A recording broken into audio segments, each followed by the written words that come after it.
లేవియకాండము 23వ అధ్యాయము. మరియు యెహోవా మోషేకు ఈలాగు సెలవిచ్చెను, నీవు ఇశ్రాయేలీయులతో ఇట్లనుము, మీరు చాటింపవలసిన యెహోవా నియామక కాలములు ఇవే.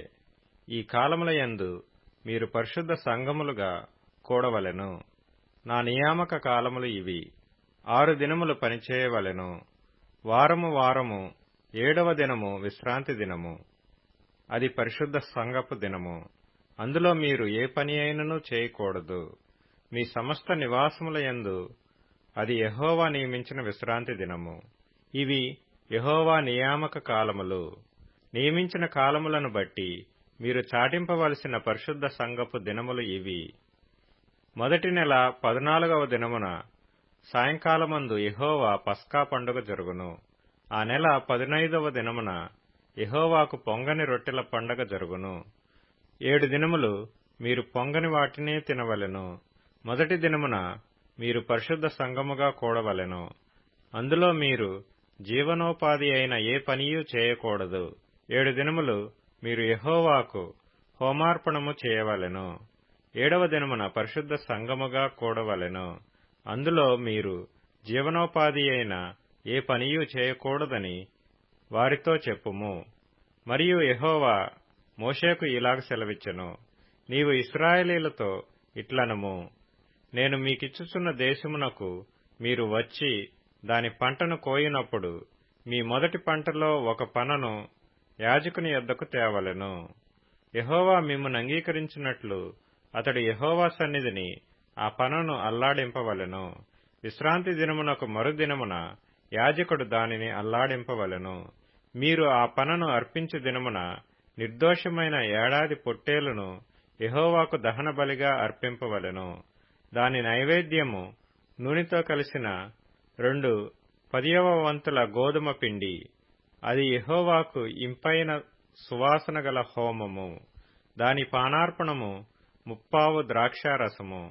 మీరు మీ దేవునికి అర్పణము తెచ్చు వరకు ఆ దినమెల్లా మీరు రొట్టె ఏమీ, పేలాలేమి, పచ్చని వెన్నులేమి తినకూడదు.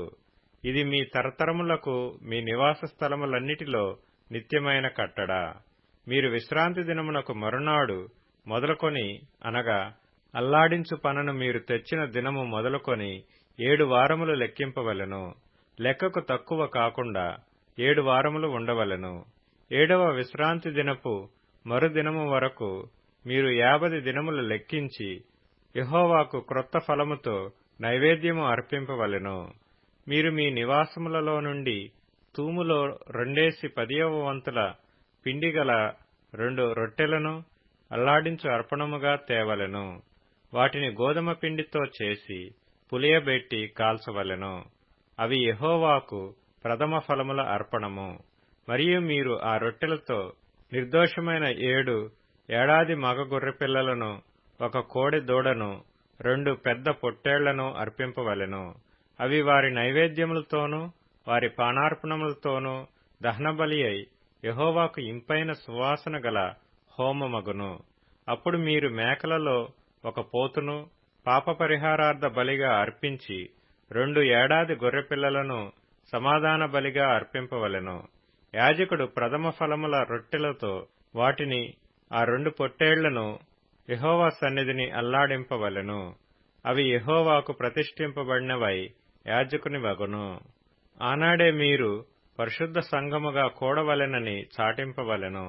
అందులో మీరు జీవనోపాధి అయిన ఏ పనియూ చేయకూడదు. ఇది మీ సమస్త నివాసములలో మీ తరతరములకు నిత్యమైన కట్టడ. మీరు మీ పంట చేను కోయినప్పుడు నీ పొలము యొక్క ఓరలను పూర్తిగా కోయకూడదు. నీ కోతలో రాలిన పరిగెను ఏరుకొనకూడదు. బీదలకును పరదేశులకును వాటిని విడిచిపెట్టవలెను. నేను మీ దేవుడినైన యెహోవాను. మరియు యెహోవా మోషేకు ఈలాగు సెలవిచ్చెను, నీవు ఇశ్రాయేలీయులతో ఇట్లనుము, 7వ నెలలో మొదటి దినము మీకు విశ్రాంతి దినము. అందులో జ్ఞాపకార్థ శృంగధ్వని వినినప్పుడు మీరు పరిశుద్ధ సంఘముగా కూడవలెను. అందులో మీరు జీవనోపాధి అయిన ఏ పనియు చేయుట మాని యెహోవాకు హోమము చేయవలెను. మరియు యెహోవా మోషేకు ఇలాగ సెలవిచ్చెను, ఈ 7వ నెల 10వ దినము పాపము నిమిత్తమైన ప్రాయశ్చిత్తార్థ దినము, అందులో మీరు పరిశుద్ధ సంఘముగా కూడవలెను. మిమ్మును మీరు దుఃఖపరచుకొని యెహోవాకు హోమము చేయవలెను. ఆ దినమున మీరు ఏ పనియూ చేయకూడదు. మీ దేవుడైన యెహోవా సన్నిధిని మీరు మీ నిమిత్తము ప్రాయశ్చిత్తము చేసుకొనుటకై అది ప్రాయశ్చిత్తార్థ దినము. ఆ దినమున తన్ను తాను దుఃఖపరచుకొనని ప్రతివాడు తన ప్రజలలో నుండి కొట్టివేయబడును. ఆ దినమున ఏ పనినైనను చేయి ప్రతివానిని వాని ప్రజలలో నుండకుండా నాశనము చేసెదను. అందులో మీరు ఏ పనియూ చేయకూడదు. అది మీ సమస్త నివాసములలో మీ తరతరములకు నిత్యమైన కట్టడ. అది మీకు మహావిశ్రాంతి దినము. మిమ్మును మీరు దుఃఖపరచుకొనవలెను. ఆ నెల 9వ నాటి సాయంకాలము మొదలుకొని మరుసటి సాయంకాలము వరకు మీరు విశ్రాంతి దినముగా ఆచరింపవలెను. మరియు యెహోవా మోషేకు ఇలాగ సెలవిచ్చెను, నీవు ఇశ్రాయేలీయులతో ఇట్లనుము, ఈ 7వ నెల 15వ దినము మొదలుకొని 7 దినముల వరకు యెహోవాకు పర్ణశాలల పండుగను జరపవలెను. వాటిలో మొదటి దినమున మీరు పరిశుద్ధ సంఘముగా కూడవలెను. అందులో మీరు జీవనోపాధి అయిన ఏ పనియూ చేయకూడదు. 7 దినములు మీరు యెహోవాకు హోమము చేయవలెను. 8వ దినమున మీరు పరిశుద్ధ సంఘముగా కూడి యెహోవాకు హోమార్పణము చేయవలెను. అది మీకు వ్రత దినముగా ఉండును. అందులో మీరు జీవనోపాధి అయిన ఏ పనియూ చేయకూడదు.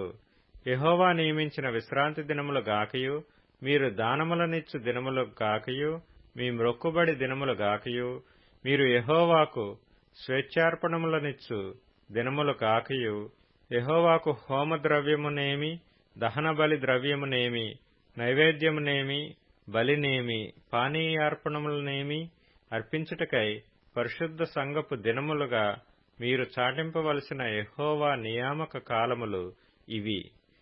ఏ అర్పణ దినమున ఆ అర్పణమును తీసుకొని రావలెను.